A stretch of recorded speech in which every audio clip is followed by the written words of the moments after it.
Sir, আমি একটা বিচিত্র সমাজসেবী, সমাজসেবা সাদা ছবি করি। এই বসুন মিউজিক। তো আমি একবার শহরে গেছিলাম, যাই দেখি একটা দুঃখী লোক রাস্তায় টাকা পয়সার অভাবী লোক কান্না করছে দাঁড়িয়ে। আমি বললাম, দাঁড়িয়ে কাঁদবেন না, বসে কাঁদুন, আমার সমস্যা হচ্ছে।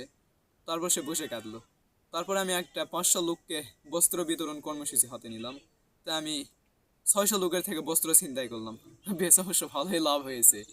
তারপর আমি কি করলাম, আমাদের এলাকায় খুব চুরি ছিনতাই হতে লাগলো। রাতে মানুষ ঘুমোতে পারে না চুরি ছিনতাইয়ের আশায়। তো সবাই সিসিটিভি ক্যামেরা লাগানো শুরু করলো। আমি আসার পর আহ, বন্ধ করলাম, সিসিটিভি ক্যামেরা লাগানো একবারে বন্ধ করলাম, কারণ মুখোশ পরে চুরি করতে গরম লাগে।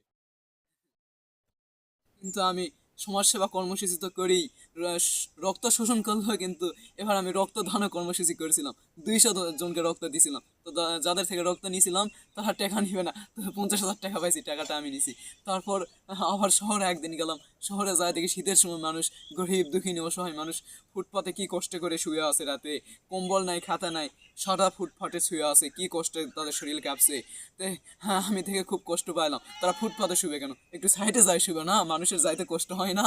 তারপর আমাদের গ্রামে এই গত 3-4 মাস থেকে আর কোনো চুরি ডাকাতি চিন্তায় কিচ্ছু নেই, কারণ এই 3-4 মাস আমি